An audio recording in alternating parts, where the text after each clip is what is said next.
See, our last chapter is capital structure decisions. Now, what do you mean by capital? First of all, capital means funds that are available to be invested in the business. That is known as capital. See, whenever we invest our capital in the business, that has to be made in a structure. Like, like if you see, there are two types of capital. Always remember, there are two types of capital. One is proprietors owned capital and another one is borrowed capital. So always to start up the business, we need to first decide what should be the structure of the business. Structure means makeover of the capital, making the capital, makeup of the capital into the form of shares, loans, bonds, debentures, reserves and surplus, etc. Okay, so that type of decisions related to capital, to its structure, is known as capital structure decisions. Now see, capital structure, you have a definition also. This can be asked in MCQs. Capital structure of a company refers to the makeup of its capitalization. And it includes, what does it include? Long-term capital resources like shares, loans, bonds, debentures, reserves, deposits, public deposits, fixed deposits, etc. So it is in the form of two things. One is stock and the other one is debt. Debt means borrowed funds. Stock means share capital. So capitalization includes two things, two capital. One is stock, share capital, owned capital, which is also known as owned capital. And debt is borrowed capital. Okay, so capitalization is the total accounting value of capital stock. You need to take an account of how much is my stock, how much is the surplus, in whatever form it appear, and how much is my total long-term borrowed funds. Okay, I mean, you first have to decide before investing into the business. You first have to decide what is my owned capital and how much is in short. Suppose you have 1 crore rupees and you want 1 crore 50 lakhs to start up the business. So you have 1 crore, no? Now 50 lakhs can be taken as borrowed funds, but you need to decide what type of borrowed funds will be suitable for my company. Debenture is also a type of borrowed fund. Taking loan from a bank is also a type of borrowed fund. Taking loan from a director of the company is also a type of borrowed fund. So which will be the cheaper, what to say, borrowed fund for me? That company will invest in. Are you understanding? That is known as capital structure. Means you need to decide the structure of the capital. How much should be the equity? What is the best amount that should be taken? That should be put into the equity capital. What should be the best amount to be invested through preference share capital? What should be the best amount to be borrowed from the market in the form of loan, in the form of debentures, in the form of bonds? Are you understanding? Because one day, if suppose people come to you and take debentures of the company, of your company, they are investing in your company in the form of debentures. So someday you will have to pay interest to them, no? One day will come after 6 months, after 1 year. One day will come, you will have to pay interest. So that interest should be, of course, that interest is always taken out from the profits of the company. So it should not be so much that you don't have any profits left over in your hand. Everything is gone away in the form of interest payments to the debenture holders, to the bank loan, to the bond holders. It should not be that, no. Suppose you are earning profits of rupees 5 lakhs and all 5 lakhs are taken away by the debenture holders in the form of interest. Is it okay for you? No, because no profit is left over for your company. Then what will you earn? Then how will you survive? Then how will your company survive? Then how will you produce goods? Then how will you sell those goods? Are you understanding the point? So before investing into any capital, before taking borrowed funds from the market, you need to decide how much we need to pay to them in the future and how much should be my profits according to my appetite, according to appetite we eat. If we eat more, then the digestion problem occurs. Same way with company. If we take too much borrowed from funds from the market, we need to pay it to them. We need to pay to them the more amount of interest to debenture holders, to bond holders, to all the borrowed fund holders. And if my profit goes away, then what will be left for my company? Nothing will be left over. Therefore, there is a very important need before investing into the business. So what type of capital to be invested, how much to be invested is very, very important. Did you get? See, the term capitalization is concerned with the amount of long-term investment. It is not short-term, it is long-term. Because when people come in your company, they buy it for long-term shares, debentures. You sell it for long-term, not for short-term. This capital structure planning is done for long-term. It is divided into two parts, owned and borrowed funds. Owned funds means share capital. It may be equity share capital. It may be preference share capital. It may be free reserves, general reserve, profit and loss account, right? Capital reserve. It may be free reserves and surplus. Next, we have borrowed funds.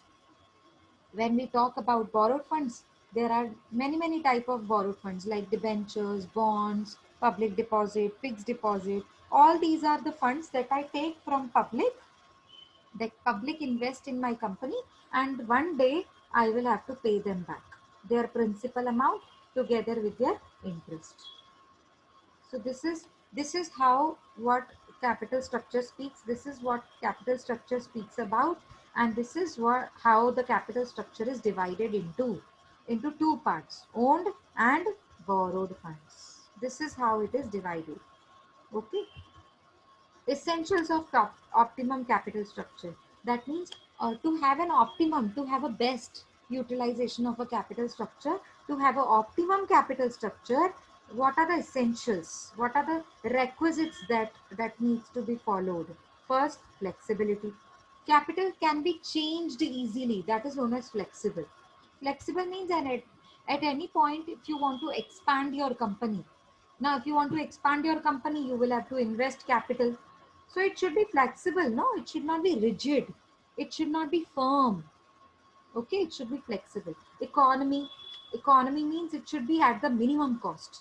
That means if debentures are issued, then the minimum cost should be 14%, 12%, not 18%, 20%, because that will become very, very costly for you, because you need to pay to them the amount of interest that you are promising to them.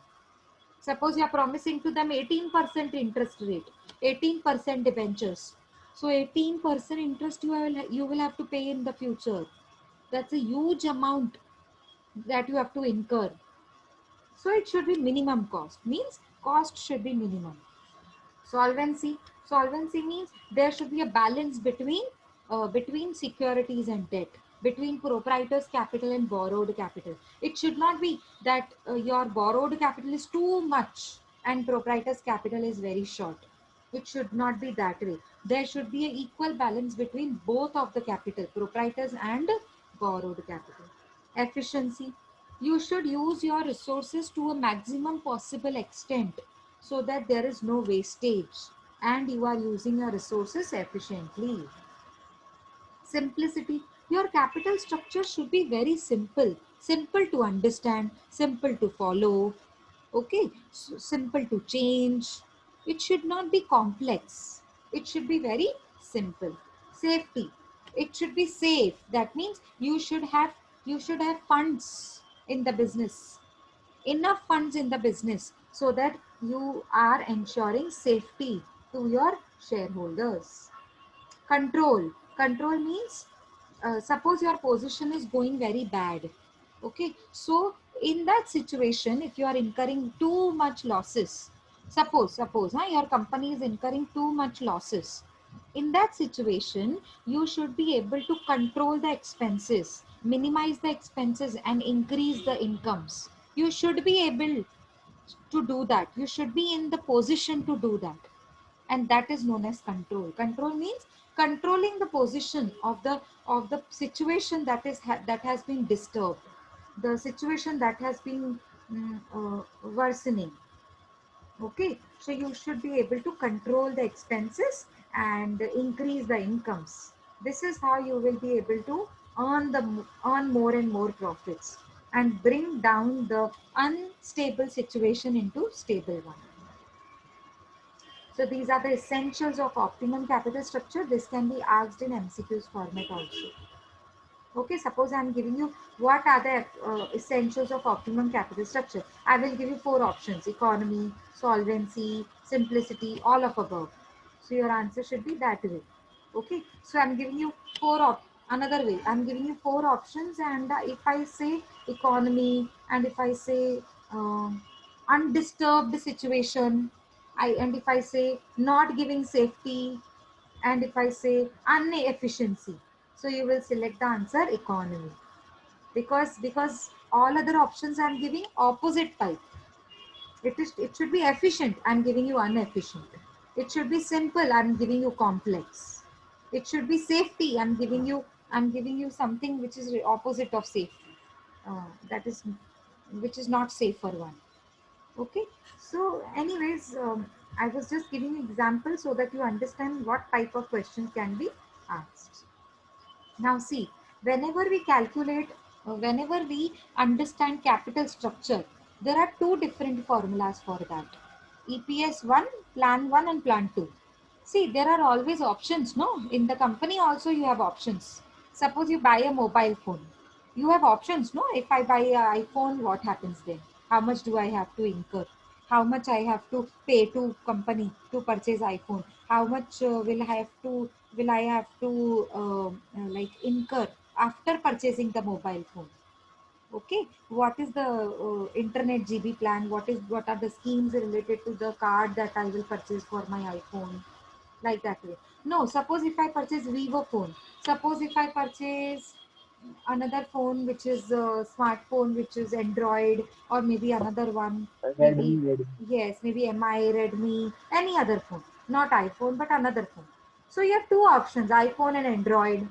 So you will see, what type of expenses I have to incur in plan 1 and what type of expenses I have to incur in plan 2. Similarly, company has 2 methods to understand which capital structure will suit them best. Now this plan 1, how much expenses will they have to incur in plan 1? How much will they earn in plan 1? Okay, how much will they have to incur the expenses in plan 2? How much they will earn in plan 2?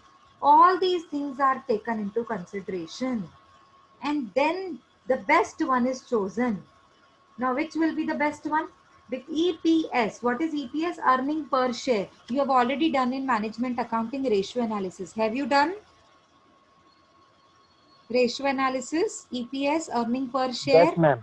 So what is the formula for earning per share? Net profit after tax. See, EBIT minus tax. That is net profit after tax. Very simple. EBIT minus I. That is net profit after interest. 1 minus T means tax is also deducted. That means net profit after tax minus preference dividend upon number of equity shares. The formula is same, but here it is written in a different way. EBIT is net profit before interest. Minus interest, we will get net profit after interest. Minus tax, T means tax. We will get net profit after tax. Minus preference dividend. This is what is the numerator, no? In management accounting ratio analysis, you have already done. What is the formula? Net profit after tax minus preference dividend upon E. E means number of equity shares. Now this E1 means situation 1.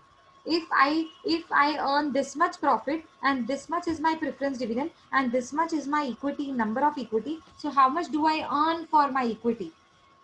How much do I earn for my equity for one share in plan 1?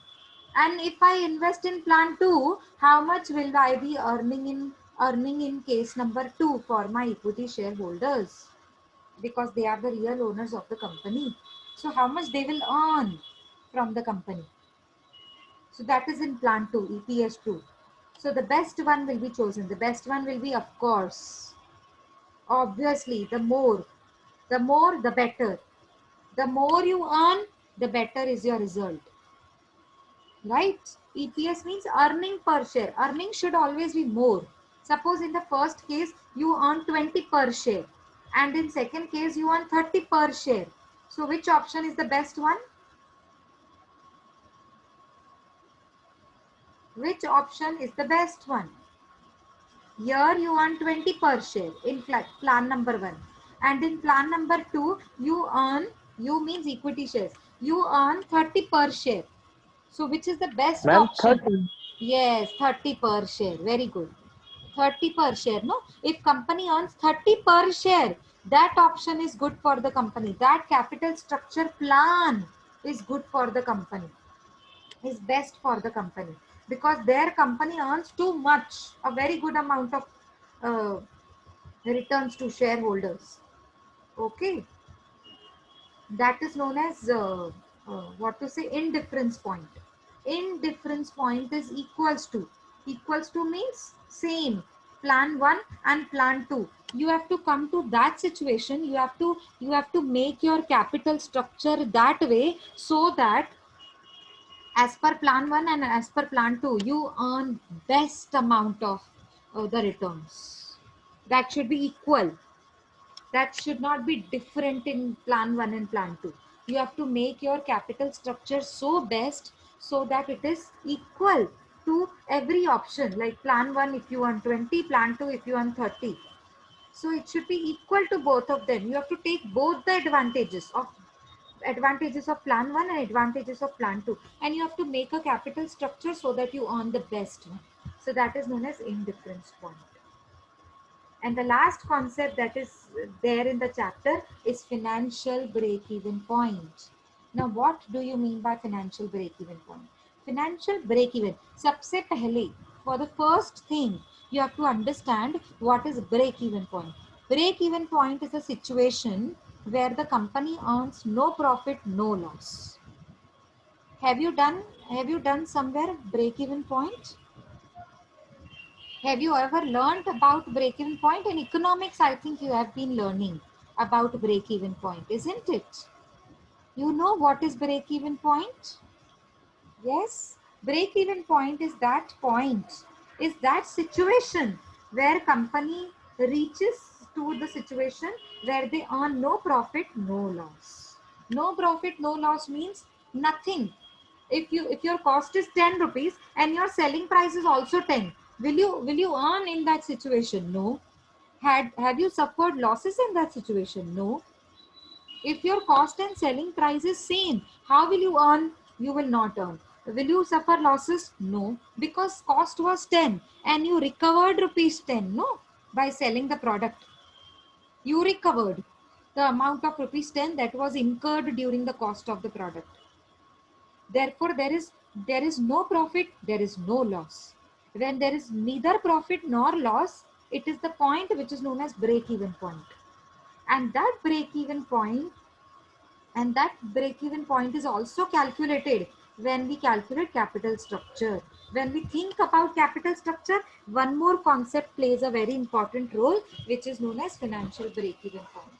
Now, what is financial break-even point? Financial means when I need to pay the finance to my borrowed funds. See, finance means when I need to pay, when I need to finance, when I need to pay the interest to the borrowed fund holders. It should not be so much that I am not left over with the profits. It should not be that much. It should be at the minimum cost. Therefore, we need to calculate financial break-even point. It helps us understand how much should be our profits. Our profits should be at what level, so that suppose our profits are at 20% level, and if it is 20% level, now I know I will earn in the future 20% profit, because that is my level, because that is my financial break-even point, 20%. And if suppose I know 20% is my profit level in the future, I will borrow the funds accordingly. I will borrow funds at the rate 12%. I will borrow the funds at the rate 15%. I will borrow the funds at the rate 10%. What I mean to say in short is I will borrow the funds less than 20% so that in future I am left over with the profit, with at least some amount of profit for my future company, for my future expenses. Everything should not go away to the borrowed funds. No, whole amount of profit will go away in the form of interest to the borrowed funds. Is it okay then? If whole amount of profit is given away to the debenture holders in the form of interest, is it okay? No. You should know that if 20 rupees is earned in the profit and if 12 rupees is given to the debenture holders in the form of interest, 8 rupees is left with you. Now that 8 rupees ka profit is left with you, that you can invest in your business again. You can buy the goods, you can manufacture the goods, you can pay to laborers, and you can sell the goods in the market and you can again earn the profit. So for earning the profit, you should have the profit today. To earning the profit to earn the profit in the future, you should have the profit today in the present. You should have sufficient funds today in the future. So break even point is very, very important to help you understand what should be my EBIT.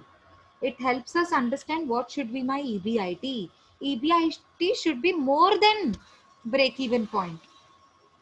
Only then your EPS, earning per share, will be positive. If it is less than, your earning per share will be negative, means you will suffer losses. Your profit should be more than break even point.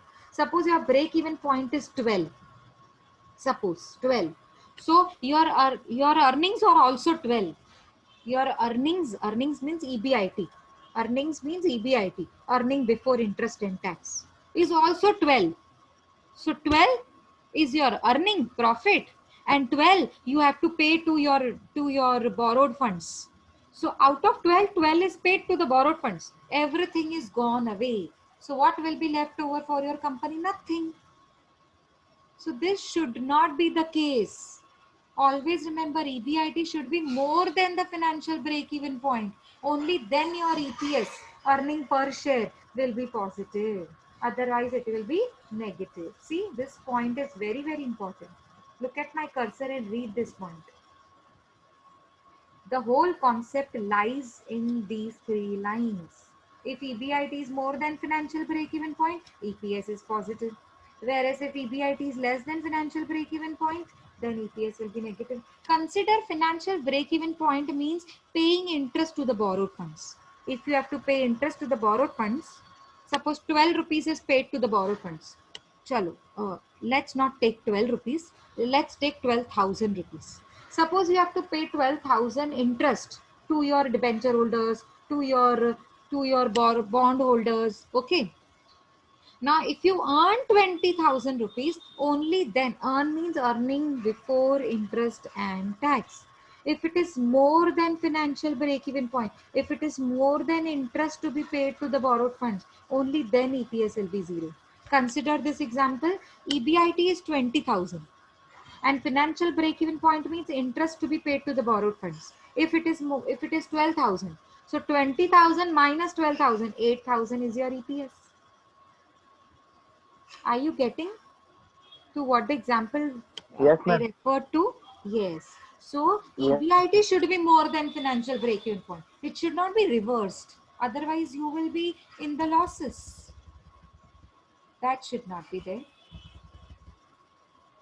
Okay. So these were the two concepts that were very, very important. And that's it. I mean, these are the two concepts that you have to refer in this chapter. That's it. One is what was the first? Capital structure, definition and meaning. And there are two types of capital that we always have to decide it according to its structure, and that is owned capital and borrowed capital. Funds means capital only. Okay.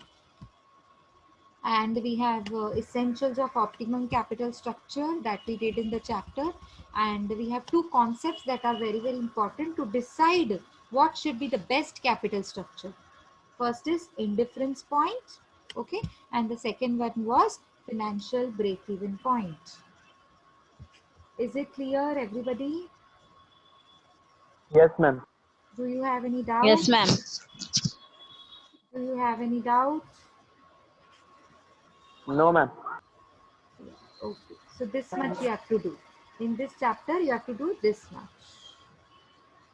That's it. So we are done with the chapter and we have completed our syllabus also.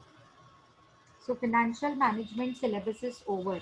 If you can check here our index page, we are done with every chapter.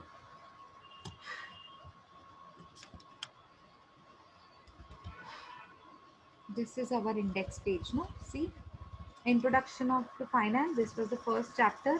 Sources of finance. This was also second chapter, introduction chapter, and third chapter, introduction to financial management. We had done all these three chapters all together. I have given you PPT. Yes, ma'am. Yes, I have provided PPT to you. Financial goal setting, that is EVA. The chapter of EVA, that is financial goal setting, is also done. Time value of money, we have done it already. Capital budgeting, this was the first chapter that we begin. In the practical terms I'm talking about. Capital budgeting is also done, in which we have 4 different methods. Payback period method, NPV method, profitability index method, and average rate of returns method.